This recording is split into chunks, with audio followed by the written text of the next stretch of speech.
Hi everybody. So today we are talking about clarity through journaling. We are also talking about how to cultivate this idea of clarity, how to go about finding what is my confusion and how do I look at my confusion.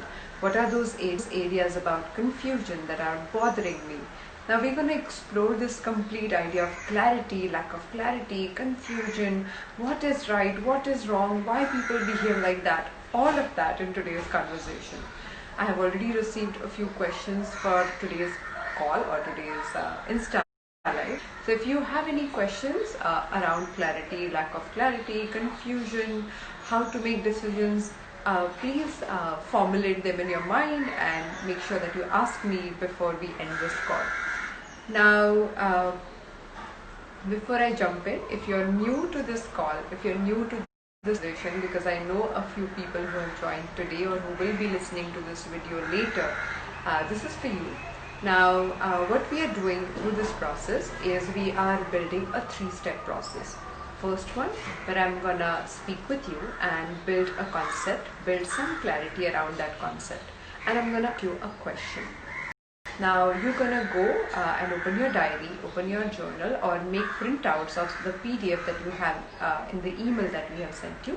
You're gonna do the flow of thought, the SS stroke first, which activates certain way of thinking, and then after you've done that, you're gonna write the question that we have asked, or it is already on your printout. If you are taking a printout, you're gonna respond to that question. Whatever comes to your mind, you can respond in any manner that you like. You can write long paragraphs, you can write pointers, you can make mind maps, but it is important that you write. It is important that you physically put whatever is happening inside your mind on the paper. Very, very important, very, very crucial. Okay, so this is a 3-step process, so enjoy, buckle up. We're gonna dive deep into clarity. Now, before I talk about clarity in general or in your life and how clarity works, I thought why not to step into handwriting and figure out which trait of handwriting speaks about clarity. Hello everyone. So let's talk about this. Now what I'm trying to show here is the imaginary line on which you write. Now that won't be applicable when you're writing on a ruled book or ruled page. It will be applicable only when you're writing on a blank sheet of paper. So if you have signed up for the handwriting analysis session, you remember we asked you to write on a blank sheet of paper. And why would you do that? Because I want to make sure that your baseline, which is the imaginary line on which you write, can go anywhere it wants to. It can go up, it can stay steady, or it can go down. Or the fourth part, which I have not drawn here on purpose, is the wavy baseline, which means sometimes it wants to go up, sometimes it wants to go down, then it wants to go up again, then it wants to go down again. Now we are talking about multiple aspects of that. Now what do I mean by, sorry for you, it's like this. What do I mean by the baseline going up?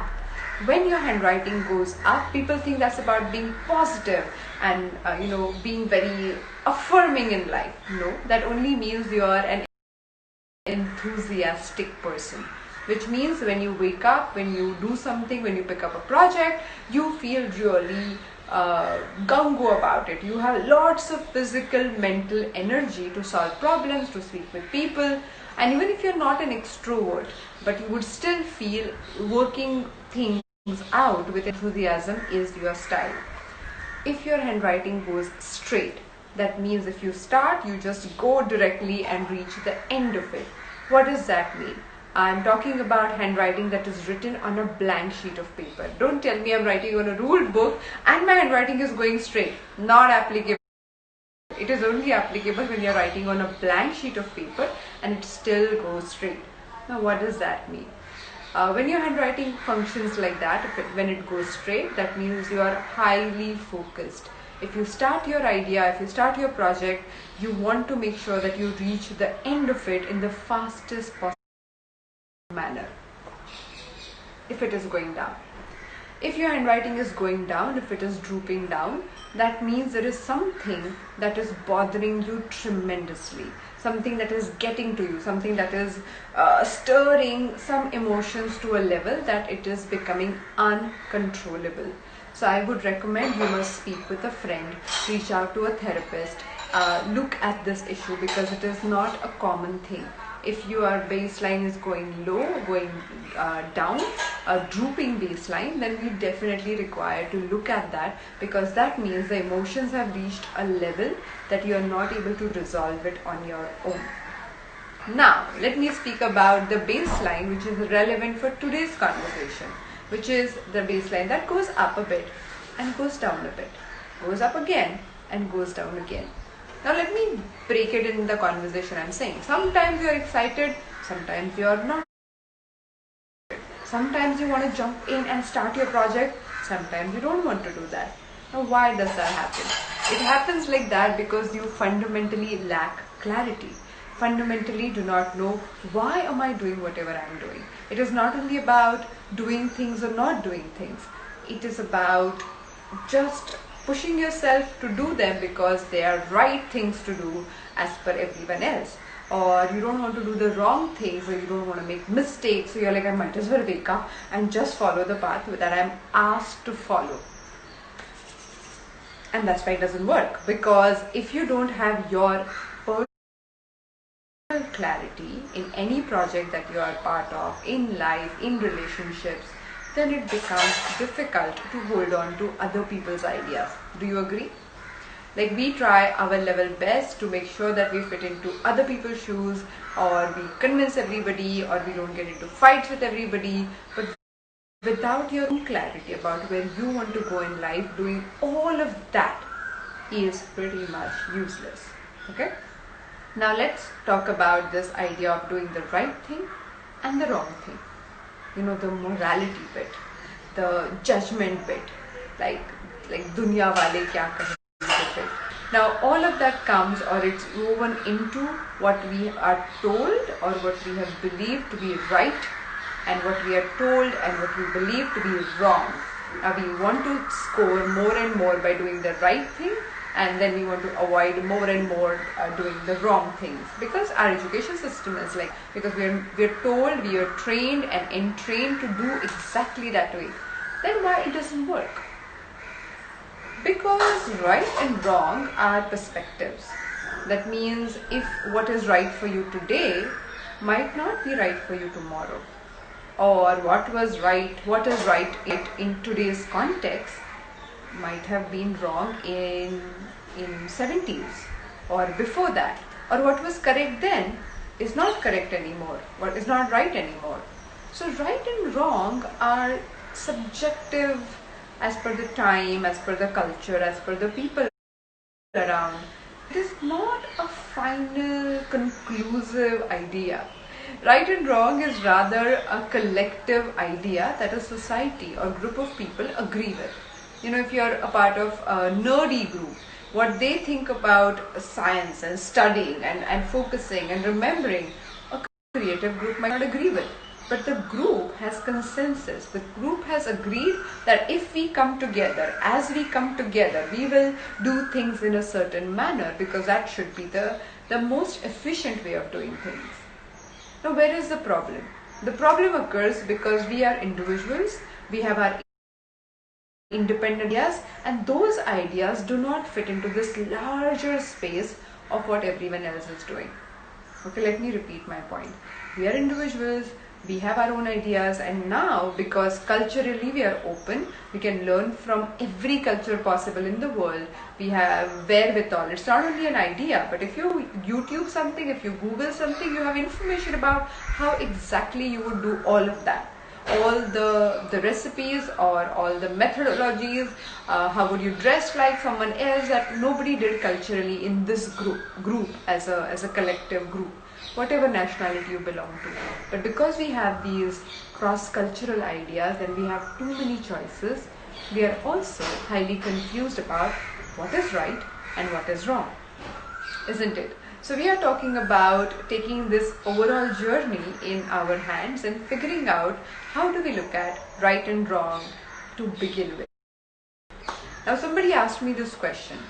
If somebody believes, if my brother believes that killing is okay, and if I don't believe that is okay, and that is an existential question, how do I deal with it? This is morally incorrect. You cannot function like that. And at a large level, if I have to give a quick answer, I may agree, yeah, okay, you shouldn't kill anybody. But let's look at war or battles. If an Indian soldier is protecting his country and if he kills a soldier from another country, we think it's a good thing to do, right? The same soldier, if he turns around and if he kills a civilian, then we think it's a wrong thing to do. So it was not about his act, but it was the context behind his act. The motive again, but what was the context?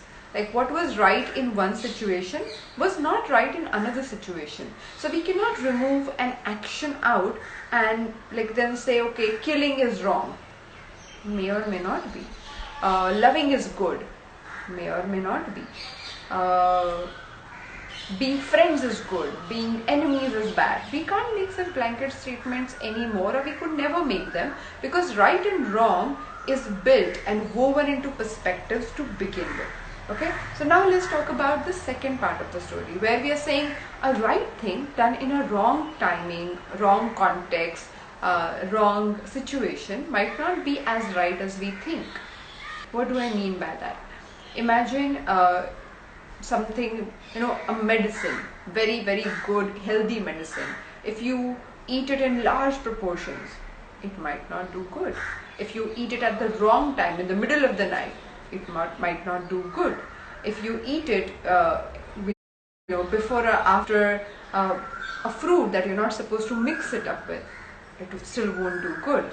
So it's not only about the thing being right, it's also the context. It's also how do you do it, when do you do it, who do you do it with. So many other aspects will come into play when you start making decisions or start seeking clarity. Now, if Aditi, all of this is so complicated, then how do we seek clarity to begin with? And we do require clarity. We can't walk around life being confused and unsure and dealing with all the issues that people are throwing at us. We have to have our inner guiding mechanism, our inner Google Map. Google Map, GPS system that would allow me to decide what is the right direction for me and what is the wrong direction for me. I don't care about this moral ground of right and wrong, but I still have to make decisions. I agree. I completely agree with you. And that's why we are speaking about how can I journal to do that. Now let's speak about clarity. For most people, their clarity is about their conclusions. Should I repeat this point? For most people, their clarity is about their conclusion. I'm going to repeat my favorite line: personalities are suggestive. And thereby, when you think about personalities from a perspective of who am I in this context, how am I using my talent, all of that is ever changing. The very moment you start holding conclusions, which means I'm like this and I behave like this. If I'm doing this, it has to be done in this manner. If you're talking to me, I must be treated in this exact manner. The very moment you stick to conclusions, the very moment you believe conclusive ideas is having clarity, you are automating your life. I understand it might sound very efficient. You're like, okay, I know exactly what I want and how I want to go about it. The only problem, my friend, is when you go about life like that, life changes, context changes, friendships go away, new people walk in, and when you are not looking at your clarity and your conclusions and you're not willing to drop them wherever required, then there is a problem. Should I repeat this point again? Clarity is not conclusion. Clarity is rather in the moment. In the moment. when you're driving, the best example of clarity is our Indian style of driving. And I know some people are non-Indians, but guys, you have watched movies and you know this is a famous concept of how Indians drive. If you are driving in India and if you have a conclusion about at what speed you must drive, where you should take this turn and how long you should wait at the signal and how people must behave, none of that's gonna work for you. You know that. Driving in India is about, no matter at what speed you drive, you want to make sure that you stay in the process where other people do not reach you, do not touch your car. You are at your speed no matter what you're doing, but you have to be vigilant. The clarity there is not about having a conclusion that I'm going to drive at speed of 30. No, you can't like that. I just said 30. I didn't even say 70 or 60. Imagine, I'm such well entrained into Indian driving. So whatever speed you decide, that speed is not relevant because people in front of you, people behind you, people around you decide how will you make those choices. If somebody jumps in front of you, you can't continue like driving at the same speed. You will have to do the course correction. You will have to make different choices to make sure that you do not hit somebody or meet with an accident. Now, if that is true for driving, why is it not true for living? Why is it not true when we start making decisions when it comes to making our own choices? Isn't it? Isn't it interesting? And I want you to journal about some conclusions today as we go about this conversation. And that's why I thought I must set the context. Now, mostly people believe that my clarity is about me knowing exactly what I want.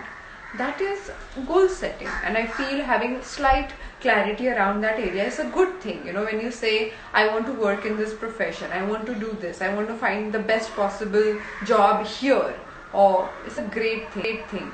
But at the same time, being fixated about it and believing if that doesn't work out, then what will happen to me is not a great idea. Somebody said that a stupid person is always sure and a wise person wonders. And I pondered on that statement for many days before this, of course. But I was thinking about something. I'm like, that's so interesting that if I have a conclusion that things have to be done in a certain manner, then that makes me fixated. Now, let's look at so many of your relationship conflicts. Let's also look at your conflicts in the office. If you, I'm not talking about the other person, but if you are constantly looking at what do I require to do, what is the best possible solution for this project to get where it requires to, then we would not sit and be egoistic about my way or highway.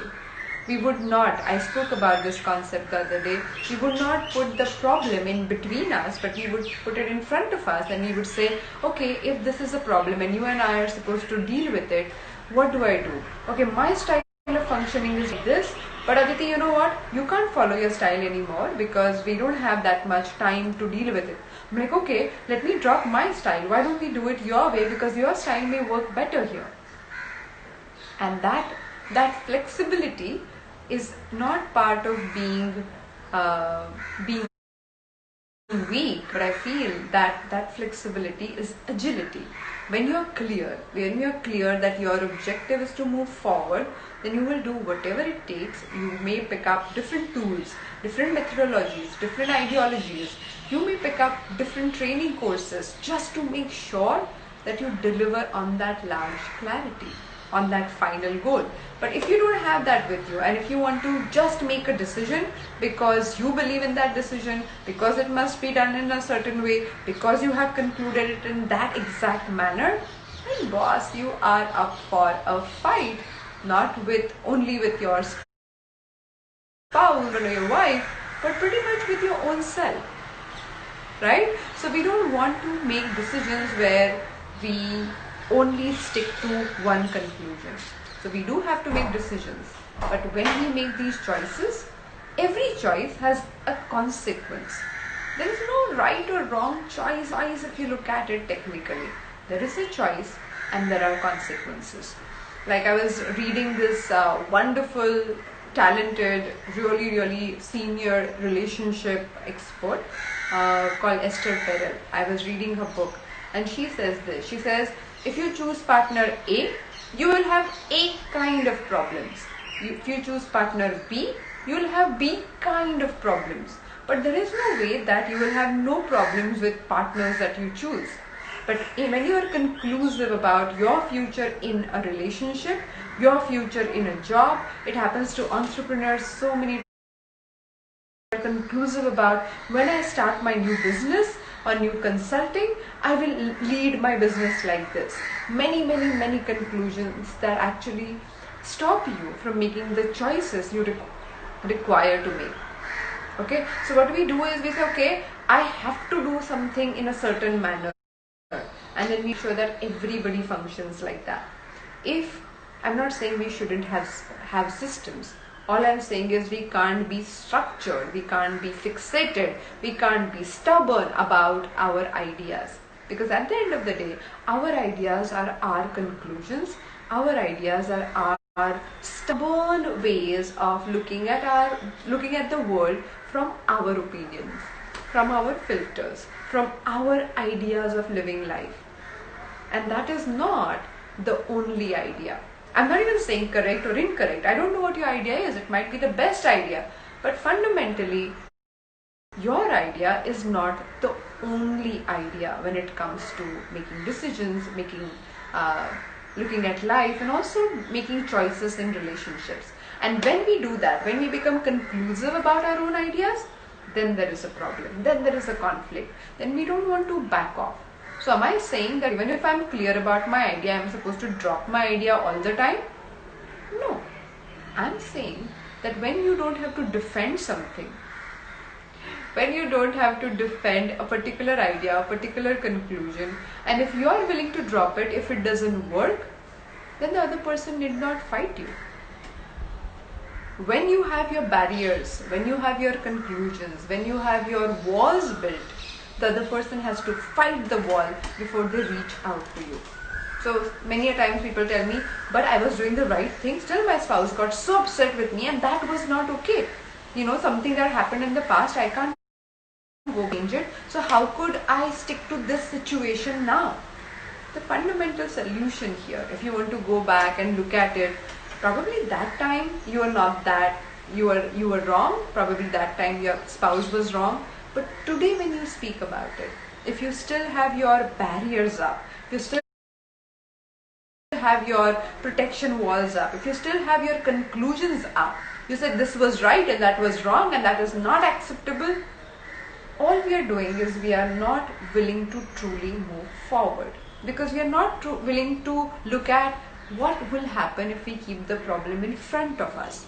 Right now it is only about whether I am correct or you're correct. Most of the time it is I am correct and you're not. And I must say this, I was a hygiene freak. I'm saying I was because it took a lot of work to literally let go of my hygiene standards, and I felt probably 3-4 months ago I finally left my obsession with it, and now we are here. Everybody is cleaning and everybody is being super hygienic and all of that, but nevertheless life. So when I used to be very clean and I had particular standards of cleaning things, and everybody in the house and everybody around me and all the house help, they were like exactly trained in a certain manner. And my friend Sanjay is also on the live right now, and he knows that I remember once I had severe dental treatment and I was so much in pain, and I was staying with him and his family. So when I was at their house, I said, I'm so sorry, I cannot get rid of this pain and my mind is going back to this. Can I please clean your house? So it's a joke. It is a joke about Aditi's standard of cleaning, because if I used to get obsessed about things, I would just clean everything possible. Now, it was a handy skill back in the day when I was that obsessed about it.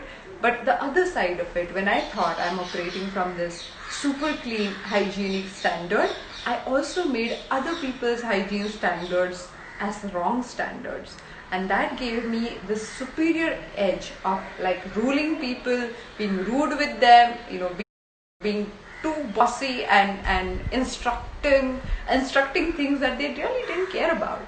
Now, it wasn't only about being clean, but it was about being clean in the manner I thought one should be clean. So that is conclusive. That is not clarity. If I would have clarity about cleaning, and if things go wrong, I just pick it up and I clean it again. But if it is about my way of doing it, then if somebody is not doing it in my style, then that clarity is not good enough for us. And let's look at so many conflicts in almost every area of our life. It's about things not happening my way, right? I'm not saying Aditi standards, I'm just saying your way, in whichever way you're doing them, but things not happening in your standard, in your ways, I mean your style is one of the biggest issues that we keep battling and fighting. Now, if you want to bring in clarity, genuinely if you want to bring in clarity, then it comes with calmness. And why am I saying this? One of the examples I can think about is imagine a lake. And if you want to see your reflection in the lake, if the lake is too muddy, if it has thoughts that are going all over the place, then you can't see your reflection clear because it is too muddy. And if it is too choppy, which means if it is moving a lot, then your reflection would be distorted. So to truly have clarity, we require clarity of thoughts, at the same time calmness of mind. We can't choose one over another most of the time, because only having calmness without clarity does not allow you to use that calmness. And you might have seen that with the flow of thought stroke, people are telling me they're suddenly feeling calm. Now suddenly, because you don't know what is causing this calmness, but there is a sudden sense of a pause, a kind of a breather between their reactions and the situation in front of them. So that is definitely working. But without clarity, you might not be able to utilize that calmness. Now, how do we bring in clarity? One of the principles to bring clarity is to go beyond your own conclusions. I'm a big fan of experimenting. I believe that anything that we are doing in life, if we believe that as a husband, as a wife, as a daughter, as a friend, I am like this, and then we have this role that is designed. In script writing and in acting, many people would have realized this, or as we watch movies. My father was an art director, so we were trained into filmmaking and analyzing movies from childhood. So if you look at a character, the character graph is decided. When a good movie that you felt engaged with had a character graph, you felt engaged with that character, he got upset, he had some issues, and you resonated with those issues, and then his reaction was justified. His reaction, if your villain kills, he's the wrong person. But if your hero kills, he had to kill because of the situation that he went through. What is the difference? The only difference between your protagonist killing and the villain killing is you are in justification. You have agreed to the story, the narrative that the protagonist presented. And because you believe that narrative, you feel the action is justified. If you wouldn't have, in case of the villain, if you haven't agreed to his story, and if you believe that the person is operating from a wrong narrative, then you would not justify his choices in your own mind. Now this is what we do. When we operate from our different roles in life, we have these conclusions. As a wife, I'll behave like this. As a mother, I'll behave like this. And these conclusions are coming from all over the place. Sometimes they come because we have learned them from our parents. Sometimes they come because we are trained and entrained to behave in a certain manner in our school and colleges. Sometimes they come because we pick up role models on social media and media in general, or in our surroundings. We are constantly changing, and this is what I want to talk about. Whatever is your conclusion, whatever you thought this is who I am, was valid back in the day. Probably you chose it, it was a situational choice. But it can't be a permanent choice. It's almost like making a permanent choice. If I drive the speed of 50 kilometers per hour. How? How are you going to do that? If you drive, you make those choices if the situation is allowing you to do that. If it doesn't work like that, you switch, you change, you alter your own timing based on what the situation is rendering in this moment. Same with your behavior and same with your clarity. Whatever clarity that you're holding on to, and I'm inviting you to look at only this one perspective. My request, my invitation for you to look at your conclusions and be willing to drop it. I'm not saying you must drop it, but is being willing to drop a conclusion. Because when I drop my conclusion, when I dropped my so-called obsessive hygiene standards and obsession about the hygiene standards, I realized that I don't have to make the same choice in the manner I have decided. So today morning when I wake up, I choose my choice. I choose how I want to go about it. If somebody is not following my standards, I will go around it. And going around it is only possible when my way is not the only way. When my way is not the highway.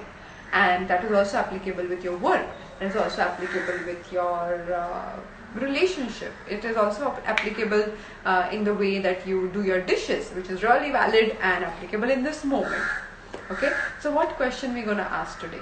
The question for today for journaling is, what conclusions I am holding on to right now?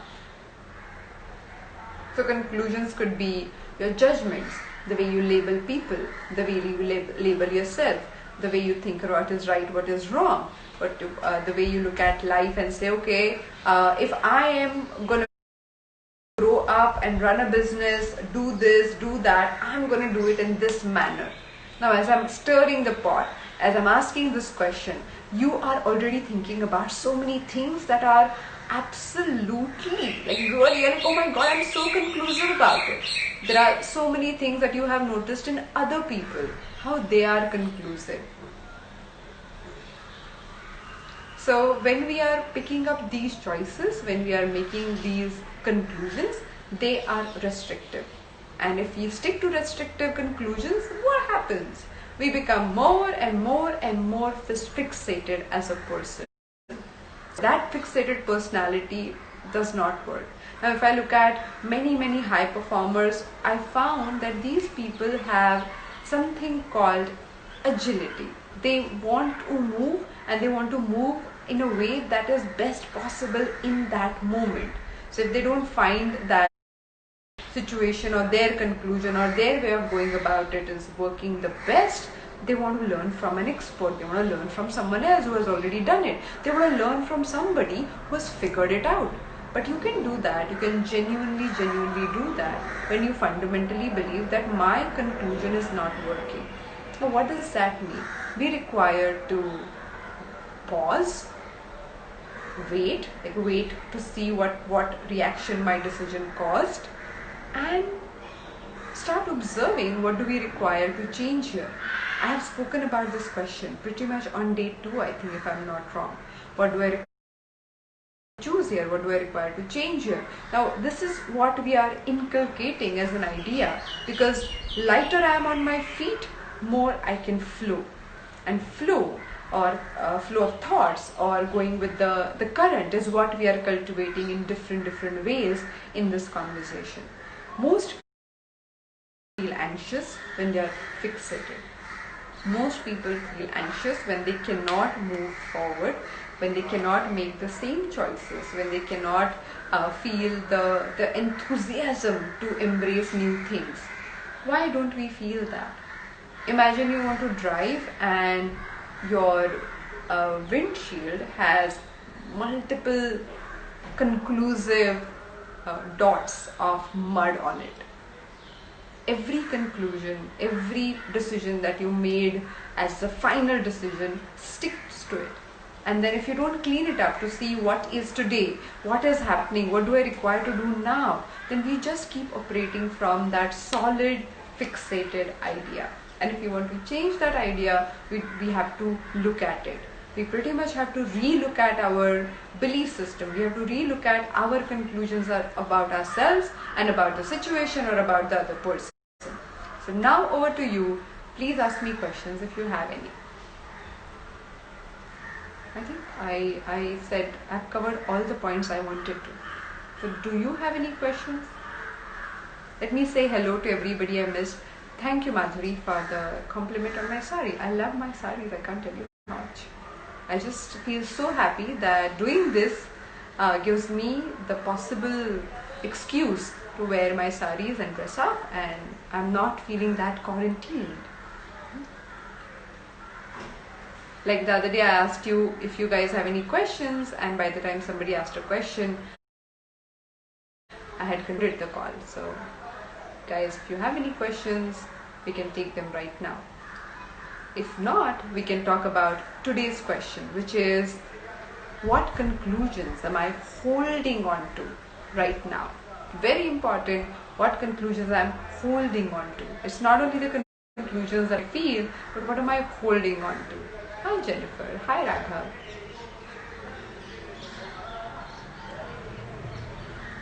So if we have something specific that you think is disturbing you, thank you Radhika, she's saying it is a helpful session. Thank you so much. Thank you. I can't pronounce your name exactly. Nero. Okay, I'm referring to you. So Priya is asking how to apply this while dealing with kids. I can say I can attempt answering this question, but I might not be able to answer it completely, because you can talk about parenting, but you cannot advise other people unless you become one. And I'm not a parent, so I would not take full authority to deal with it, but I'm gonna give it a shot anyways, okay? So first thing first, I feel kids learn verbally, but they learn a lot from our non-verbal behavior and how we are functioning. So if you are unclear, if you are pushing your way on the other person, if you are constantly operating from your own conclusion, and if you believe that they must follow you because you are the adult and you are correct because you are an adult, then they will also start fighting it. As I mentioned, a lot of resistance comes when you have the conclusions. But if you really ask not necessarily ask kids, because giving them these choices every time does not work the best, but if you create a platform where they can choose, or more importantly, if you create a platform where you can change your behavior when the situation changes, when you are willing to drop your own conclusions, they learn. And I feel that is the best way of learning when it comes to teaching kids. But beyond that, I won't comment much, because not my area. I'm also not a specialist in that topic, so I won't comment. Jennifer is asking, you have so much clarity about needs to be written. I want you to clarify this question, Jennifer. Anuja is asking, what if you get clarity about a situation and it's way past to address it? Even if you do that, even if you get that clarity, many a times we don't get clarity and we remain stuck in one situation. But if you journal about it and if you say, oh, what all possibilities have I chosen here? What conclusions I was operating from? It becomes your way of thinking. And when you are in the situation the next time and after that, remember I spoke about patterns. We operate from patterns all the time. And when you are operating from one pattern when you are jumping from pattern to another, you have no choice to make there. But if you don't fall into the pattern, if you have that practiced behavior of having a moment to see what choice can I make here, or what conclusions am I operating from, then definitely you will be able to to make those choices the next time. So I agree. Can you go back and change the past? No. And sadly so, or luckily so, thank God. Otherwise we would have been these controlling people. But when you look at the future and you learn to behave, become handy, it's stuck in anxious moment. What do you need to write then? So what you need to write is pick up a few areas, pick up your health and ask what are your conclusions about your health or about your body. What have you concluded about your body? Small things. What looks good on you, how you behave with your body, what kind of thing well. Are you a fat woman? Are you a thin woman? What are you a beautiful woman? There are conclusions, and these conclusions stop you from dealing with what is required. Like when you constantly believe I'm a fat person, I'm a fat person, I'm a fat person, that's only a conclusion. Not allowing yourself to do anything that requires you to embrace yourself completely, because you have concluded certain things about what fat person is, what does it mean, how it is looked at. So every conclusion is not only one statement, it has years and years of work gone in. You have picked up so many conclusions and carefully woven this entire building or this entire wall of conclusions. So if we have to break it, if we have to disengage with that wall tomorrow, over a period of time, it begins with acknowledgement. So what you require to write is, what conclusions am I holding on right now? Okay. Nora is asking, what if the person is not willing to change their distorted beliefs? As you said, if we try to work around, still it's causing trouble because only one person is working for the change. So when we have our conclusions, we also have expectations from other people about how they must behave. And when we have these expectations, we also believe they are we make them mandatory rules. For example, if I think this is the correct way of doing things, you must also follow it. If you don't follow that, and if you do not behave in the manner that I or we have agreed upon, then you're not working on this relationship. We have no control over other people. And if one can have control over his or her own reactions, that's a great achievement. But expecting other people to follow our lead can only happen by inspiration. You can only invite people to behave with that much clarity and calmness because you are doing it with or without their involvement. The very moment you demand that they must follow that calmness, and if you're getting upset about they're not following the calmness, if you're getting upset about they not having clarity and you're like, this is so confusing to deal with you, that is counterproductive, isn't it? The only way to lead, and one of my teachers taught me this, and I keep thinking about it and I'm like, oh my god, why is it so difficult?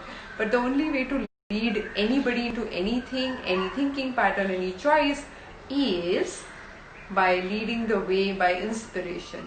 There is no way you can force other people to follow your methods. And I agree, in relationships you have common agreements and other people must follow the agreements that they have made. But if they don't make it, all you're doing is using the burning coal of anger in your hand and expecting the other person to suffer or get the point. Point is, you can make attempts to explain things to other people, but your sense of self-belief, your sense of feeling calm, composed, balanced is about your choice. If you can go around things and if you can still stick to the things that you wish to do and do it in a manner that is best possible, there would be a moment where you won't get that worked up about the other person. And I'm not saying this as a philosophical idea. I have been experimenting and asking so many questions around it, and I feel every time you get triggered and every time you have a reaction to that trigger, that is your responsibility. So the very moment you take responsibility for your triggers and your reactions, then other people actually become your platform. Their issues, their confusions, and some of you might not agree with me at all, but I'm going to say this anyways. Other people's problems, other people's confusions become your ways of sharpening your skill.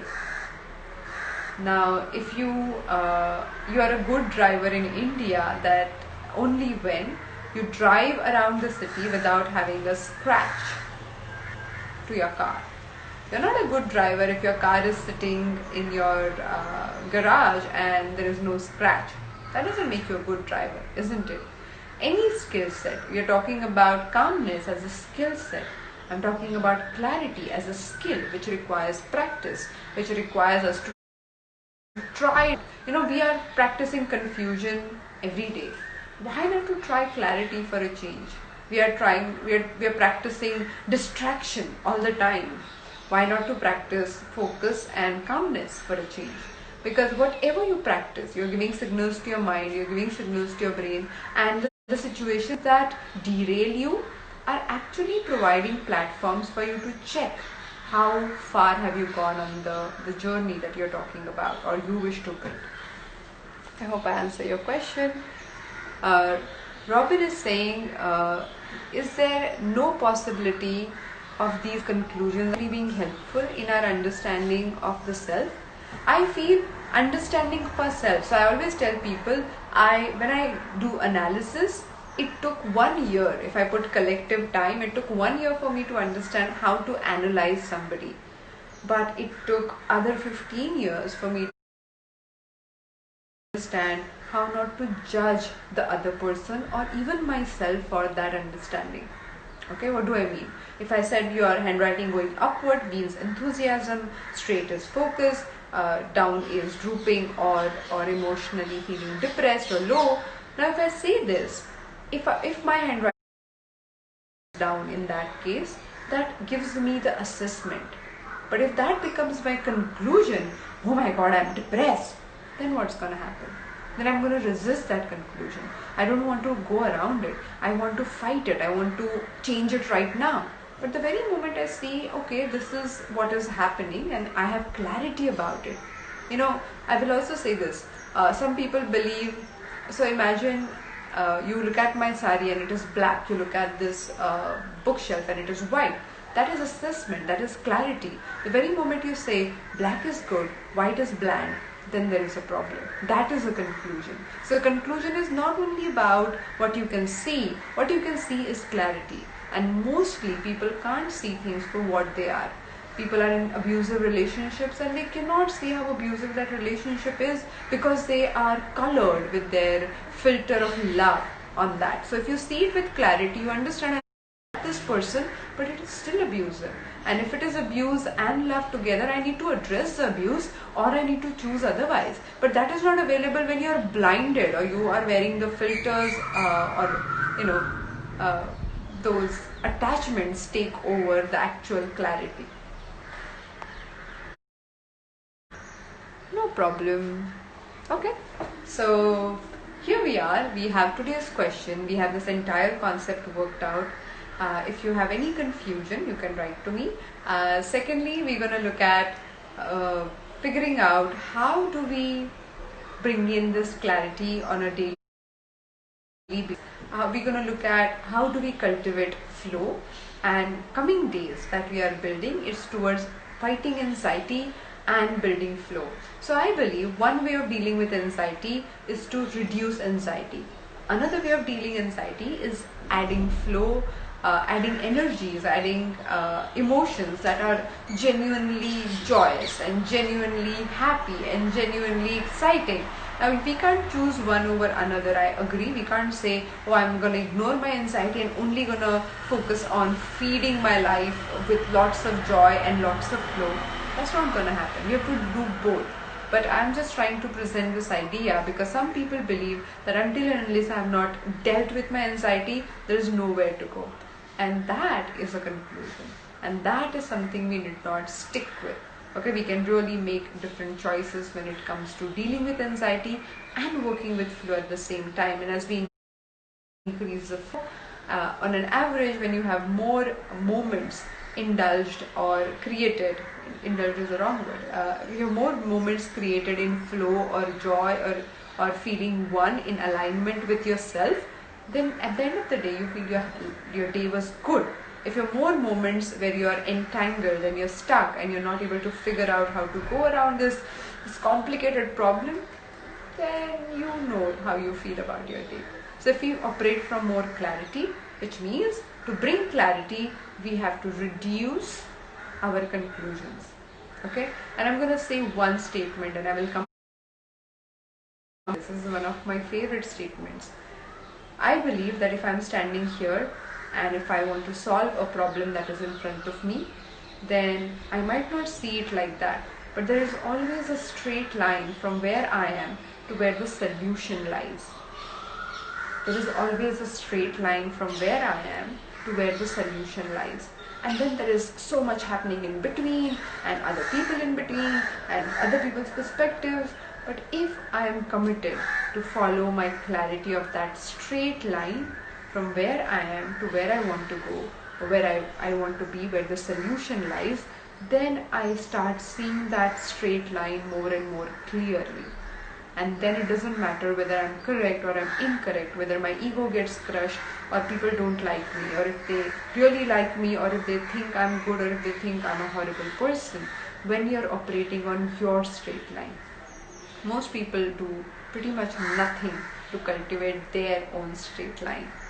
So we will speak about all these conversations as we go. Thank you, Shilpa. She said the conversation is profound. Thank you so much. So I will see you tomorrow at 4 o'clock. We'll speak about a newer question. Please ponder on today's conversation.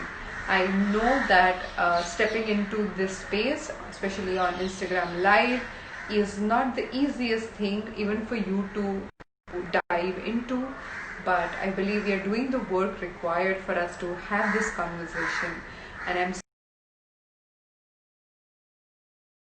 changing and improving day by day, and how you're establishing yourself in flow.